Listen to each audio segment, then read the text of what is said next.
It's great to see people come for the food, come for a drink with friends, and be able to find something else that maybe they didn't know they were going to experience while they were here.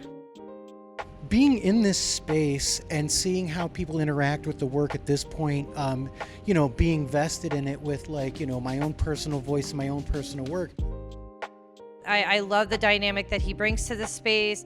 You're navigating around and you're able to listen to other people's perspective about the works. Being able to share that with the city and being able to give them the opportunity to come and see the work up close really means a lot to me.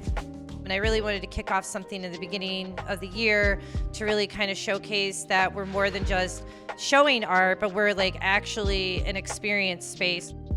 I always love the dynamic space that this is because it is multi-level. You can see through. It's almost like a fun little fort for adults and kids. We purposely built the space to, have people wander and look around. There's lots of art to check out. There's retailers. There's always some sort of public event going on. Folks that are just, coming to visit the city and hearing about this food hall, that really makes this space unique and why I'm so passionate about making sure we have a presence here and that we're continuing to offer some pretty cool items. The brand's David Vintage. We specialize in haute couture streetwear. We also do all of our dye work in-house, all of our printing in-house as well. Customer interaction and repeat customers is an amazing feeling.